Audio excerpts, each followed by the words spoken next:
Hello friends, எல்லோருக்கும் வணக்கம். Welcome to எங்கள் இன்வெஸ்டர் சேனல். ஆக்சுவலாக மார்க்கெட்டை பார்த்துருப்பீங்க. நிஃப்டி பார்த்தீங்கன்னா ஒரு 100 பாயிண்ட்ஸும், சென்செக்ஸ் ஒரு 200 பாயிண்ட்ஸ் எபோவ் அந்த ரேஞ்சில் பாசிட்டிவாக ட்ரேட் ஆகிட்டு இருக்குது. ஆக்சுவலாக அன்றைக்கி பேங்க் நிஃப்டி பார்த்தீங்கன்னா அடிச்சிருந்தாங்க. பேங்க் நிஃப்டி ஒரு கிட்டத்தட்ட ஒரு 139 பாயிண்ட்ஸ் நெகட்டிவில் தான் ட்ரேட் ஆகிட்டு இருக்குது இப்போ வரைக்கும்.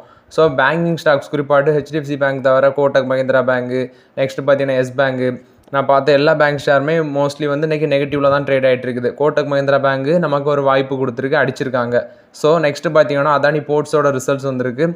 அடுத்து பார்த்தீங்கன்னா காத்ரேஜ் குறித்தான ஒரு அப்டேட் வந்திருக்கு. நெக்ஸ்ட்டு ஃபெட்ரல் பேங்கோட ரிசல்ட்ஸும் வந்திருக்கு. ஸோ அதானி போர்ட்ஸும் டிவிடெண்ட் கொடுக்குறாங்க, ஃபெட்ரல் பேங்கும் டிவிடெண்ட் கொடுக்குறாங்க. ஸோ இதெல்லாமே டீட்டெயில்ஸாக இந்த வீடியோவில் பார்க்கலாம். ஃபர்ஸ்ட் நியூஸ் பார்த்தீங்கன்னா இன்றைக்கி பேங்க் நிஃப்டி வந்து இன்றைக்கி நெகட்டிவில் தான் இருக்குது. So most of the banking stocks நெகட்டிவில் தான் ட்ரேட் ஆகிட்டு இருக்குது. அதில் இந்த கோட்டக் மஹிந்திரா பேங்க் இன்றைக்கி கீழே விழதுக்கு காரணம்னு பார்த்தீங்கன்னா கேவிஎஸ் மணியன் வந்து ரிசைன் பண்ணிட்டு போயிருக்காரு. ஸோ அது ஒரு நெகட்டிவ் நியூஸ் எடுத்துகிட்டு இன்றைக்கி அந்த ஸ்டாக் அடிச்சிருக்காங்க. ஆல்ரெடி 2 to 3 days பிஃபோர் பார்த்தீங்கன்னா அந்த பேங்க்கில் வந்து ஆர்பிஐ வந்து ஒரு ரெஸ்ட்ரிக்ஷன் போட்டிருந்தாங்க. ஆக்சுவலாக நியூ கிரெடிட் கார்டு இஷ்யூ பண்ணக்கூடாது, நெக்ஸ்ட் வந்து கஸ்டமர்ஸை நீங்கள் வந்து ஆப் மூலம் மட்டும் ஆட் பண்ணக்கூடாது அப்படின்னு சொல்லியிருந்தாங்க. ஸோ இப்போது அந்த டைம்லேயே ஒரு 15% லோ, இப்போ மறுபடியும் இன்றைக்கி வந்து ஒரு எபோவ் 4% நிலி ஒரு 5% லோவுக்கு போச்சு. ஸோ மார்க்கெட் ஓப்பன் ஆகிற டைமில் கிட்டத்தட்ட 4.40% அந்த ரேஞ்ச் வரைக்கும் லோ போச்சு. 1550 ரூபா அந்த ரேஞ்ச் வரைக்கும் போயிருக்கு. ஸோ ஷேர் பார்த்தீங்கன்னா இப்போ கரண்ட் ஆட்டு கோட்டக் மஹிந்திரா பேங்க் 1579 ரூபா அந்த ரேஞ்சில் ட்ரேட் ஆகிட்டு இருக்குது. ஸோ இப்போ வந்து 2.75% அந்த ரேஞ்சில் நெகட்டிவில் இருக்குது. ஸோ இப்படி கீழே விழ தான் இப்படி நம்ம ஸ்டாக் வந்து இன்வெஸ்ட்மெண்ட் பண்ணணும். குறிப்பாட்டு கோட்டக் மஹிந்திரா பேங்க் நமக்கு இப்போ ஒரு வாய்ப்பை கொடுத்துருக்கு. ஸோ அந்த டைமில் நம்ம இன்வெஸ்ட் பண்ணலாம். ஸோ இன்ட்ரெஸ்ட் இருக்கவங்க தாராளமாக ஒரு செல்ஃப் அனாலிசிஸ் பண்ணிட்டு இன்வெஸ்ட்மெண்ட் பண்ணுங்கள். இன்றைக்கி அந்த பேங்க் விழதுக்கு காரணம் இந்த கேவிஎஸ் மணியன் வந்து ரிசைன் பண்ணிட்டு போனது தான். ஸோ இது கோட்டக் மஹிந்திரா பேங்க்கில் வந்து அப்டேட்டு. நெக்ஸ்ட்டு பார்த்தீங்கன்னா ஃபெட்ரல் பேங்க்கில் வந்து அப்டேட்டு. ஃபெட்ரல் பேங்க் பார்த்தீங்கன்னா ரிசல்ட்ஸ் அனௌன்ஸ் பண்ணியிருந்தாங்க. அது மட்டும் இல்லாமல் இன்றைக்கி அந்த ஷேர் வந்து ஒரு ஃப்ரெஷ் ரெக்கார்ட் ஹை டச் பண்ணியிருந்தாங்க. 170 ரூபா அந்த ரேஞ்சில் ட்ரேட் ஆகிட்டு இருக்குது இந்த ஷேரு. ஸோ அது மட்டும் இல்லாமல் பார்த்தீங்கன்னா இந்த கேவிஎஸ் மணியன் வந்து கோட்டக் மஹிந்திரா பேங்க்கில் வந்து ரிசைன் பண்ணிட்டு வந்தார்ல எம்டி அண்ட் சிஓ போஸ்டிங்க. ஸோ அங்கேருந்து வந்துட்டார். இப்போ பார்த்தீங்கன்னா இந்த ஷியாம் ஸ்ரீனிவாசனோட காலம் அந்த டேம் வந்து செப்டம்பர் 2024 லாஸ்ட் வீக்கில் வந்து அவரோட டேம் முடிய போகுது அப்படின்னு சொல்கிறாங்க. ஸோ அவருக்கு பதிலாட்டு இந்த கேவிஎஸ் மணியன் வந்து ரிப்ளேஸ் பண்ணுவார், ஃபெட்ரல் பேங்கோட எம்டி அண்ட் சிஓட்டு ரிப்ளேஸ் ஆக சான்சஸ் இருக்குது அப்படிங்கிற நியூஸும் வருது. ஸோ இது ஃபெட்ரல் பேங்க் இன்றைக்கி ரேலி ஆகிறதுக்கு இது ஒரு நியூஸ். நெக்ஸ்ட் பார்த்தீங்கன்னா அவங்களோட Q4 ரிசல்ட்ஸும் இன்றைக்கி வந்திருக்கு. நெக்ஸ்ட் பார்த்தீங்கன்னா ஃபெட்ரல் பேங்க் ரிசல்ட்ஸ் பார்த்தீங்கன்னா நெட் ப்ராஃபிட் வந்து 906 கோடி பண்ணியிருக்காங்க. பட் வந்து இது குவார்டர் ஆன் குவார்டர் கம்பேர் பண்ணும்போது கீழே விழுந்திருக்கு. இயர் ஆன் இயர் பேசிஸில் ஒரு ஃப்ளாட் டாட்டு மேலே போயிருக்கு அப்படின்னு சொல்லலாம். குவார்டர் ஆன் குவார்டர் பேசிஸில் 11% கீழே விழுந்திருக்கு. ஏன்னா முந்தின குவார்ட்டரில் 1006 கோடி பண்ணியிருந்தாங்க. ஸோ இயர் ஆன் இயர் பேசிஸில் பார்த்தீங்கன்னா 902 கோடி பண்ணியிருக்காங்க. 0.40% வந்து மேலே போயிருக்கு. நெக்ஸ்ட் டிவிடெண்ட் பார்த்தீங்கன்னா ₹1.20 டிவிடெண்ட் கொடுக்குறாங்க இந்த Federal bank. Net interest income பார்த்தீங்கன்னா 15% ரைஸ் ஆயிருக்கு. 2195 கோடி பண்ணியிருக்காங்க. ஸோ இது வந்து பார்த்தீங்கன்னா சேம் பீரியட் லாஸ்ட் இயரை கம்பேர் பண்ணும்போது அந்த டைமில் வந்து 1909 கோடி பண்ணியிருந்தாங்க. ஸோ அதை காட்டிலும் இப்போ 2195 கோடி 15% ரைஸ் ஆயிருக்கு. நெக்ஸ்ட் இவங்களோட அசட் குவாலிட்டி பார்த்தீங்கன்னா கிராஸ் நான் பெர்ஃபார்மிங் அசட்ஸ் வந்து டிக்ரீஸ் ஆயிருக்கு 2.13%. இதுக்கு முன்னாடி பார்த்தீங்கன்னா 2.29% இருந்துச்சு அப்படின்னு சொல்லியிருக்காங்க. நெட் என்பிஏ ரேஷியோ பார்த்தீங்கன்னா 0.6%, ப்ரீவியஸ் குவார்ட்டரில் 0.64% அப்படின்னு சொல்லியிருக்காங்க. நெக்ஸ்ட்டு இந்த ப்ரொவிஷன் ரைட் பேக் இருக்குல்ல, அது வந்து பார்த்தீங்கன்னா 94.6 கோடி, ப்ரீவியஸ் குவார்ட்டரில் 91.2 கோடியாட்டு இருந்துச்சு. ஸோ அதை காட்டிலும் இன்க்ரீஸ் ஆயிருக்கு இந்த ப்ரொவிஷன் அப்படின்னு சொல்லியிருக்காங்க.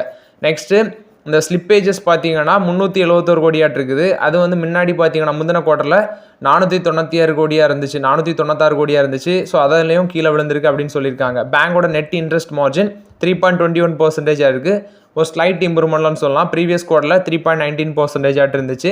ஸோ அதே இது சேம் பீரியட் லாஸ்ட் இயரில் 3.36% இருந்துச்சு அப்படின்னு சொல்லியிருக்காங்க. இன்றைக்கி அந்த ஷேர் ப்ரைஸ் 170 ரூபா அந்த ரேஞ்சில் டச் பண்ணியிருக்கு. ஒரு ஃப்ரெஷ் ரெக்கார்ட் ஹைன்னு சொல்லலாம். ஆனால் அந்த ஷேர் வந்து நான் 150 ரூபாவில் இருக்கும்போது வாங்க சொல்லியிருந்தேன் லாஸ்ட் ஆட் வர. இப்போ ரீசெண்ட் வர 150 ரூபா இருக்கும்போது இந்த ஷேரை வாங்குங்க அப்படின்னு சொல்லியிருந்தேன். நான் சொல்லும்போது பி ரேஷியோ ஒரு 9 அந்த ரேஞ்சில் இருந்துச்சு நினைக்கிறேன். ப்ரைஸ் டு ஏர்னிங்ஸ் 8 to 9 அந்த இதில் இருந்துச்சு. இப்போ 10 தாண்டிடுச்சு. இப்போ வந்து 170 இருக்குது. மேபி கொஞ்சம் பொறுத்துவாங்க. ரிசல்ட்ஸை பார்த்துட்டு ரிசல்ட்ஸ் வந்து பெரிய அளவில் இல்லாதனால ஒருவேளை நாளைக்கு அடிக்க வாய்ப்புகளும் இருக்குது. ஸோ இந்த ஷேரில் கொஞ்சம் பொறுமையாக பிக்கப் பண்ணலாம். இது ஃபெட்ரல் பேங்கை பொறுத்த வரைக்கும் அப்டேட்டு. ரிசல்ட்ஸ் அனௌன்ஸ் பண்ணியிருக்காங்க. ₹1.20 டிவிடெண்ட் கொடுக்குறாங்க. நெக்ஸ்ட் பார்த்தீங்கன்னா அதானி போட்டு ஆக்சுவலாக இவங்களும் ரிசல்ட்ஸ் அனௌன்ஸ் பண்ணியிருக்காங்க. நெட் ப்ராஃபிட் 76% வந்து இன்க்ரீஸ் ஆயிருக்கு. நெட் ப்ராஃபிட் பார்த்தீங்கன்னா 2040 கோடி பண்ணியிருக்காங்க. சேம் குவார்ட்டர் லாஸ்ட் இயரில் வந்து 1158 கோடி பண்ணியிருந்தாங்க. ஸோ அதை காட்டிலும் 76% மேலே போயிருக்கு. நெக்ஸ்ட் உங்களோட ரெவன்யூ பார்த்தீங்கன்னா 19% இன்க்ரீஸ் ஆயிருக்கு. 6896 கோடி. சேம் குவார்ட்டர் லாஸ்ட் இயரில் 5796 கோடி பண்ணியிருக்காங்க. ஸோ அதை காட்டிலும் மேலே போயிருக்கு. நெக்ஸ்ட்டு டிவிடெண்ட் ஒரு ஷேருக்கு 6 ரூபா கொடுக்குறாங்க. ஸோ இது அதானி போர்ட்ஸ் யாரெல்லாம் வச்சுருக்கீங்களோ அவங்களுக்கு டிவிடெண்ட் 6 ரூபா கிடைக்கும். நெக்ஸ்ட்டு அதானி போர்ட்ஸோட ஏர்னிங்ஸ் பெர் ஷேர் பார்த்தீங்கன்னா 9.44 அந்த ரேஞ்சில் இருக்குது. சேம் குவார்ட்டர் லாஸ்ட் இயரில் பார்த்தீங்கன்னா 5.36 இருந்துச்சு. எபிட்டா 24% கிளைம் ஆகிருக்கு, கூடியிருக்கு. 4045 கோடியாட்டு இருக்குது. சேம் குவார்ட்டர் லாஸ்ட் இயரில் 3273 கோடியாட்டு இருந்துச்சு. EBITDA margin 58.6%. Same quarter last இயரில் 56.4% அந்த ரேஞ்சில் இருக்குது.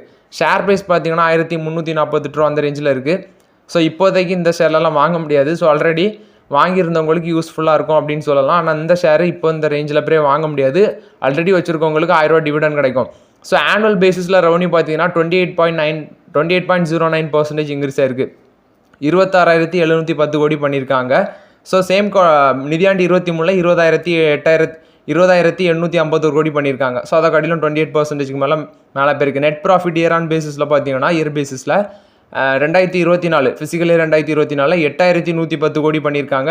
53% மேலே போயிருக்கு. ஏன்னா நிதியாண்டு 23 5308 கோடி பண்ணியிருக்காங்க. ஸோ அதை காட்டிலும் கிட்டத்தட்ட 3000 கோடி அதிகமாக பண்ணியிருக்காங்க. ஸோ இது அதானி போர்ட்ஸோட Q4 ரிசல்ட்ஸ் அப்டேட்டு.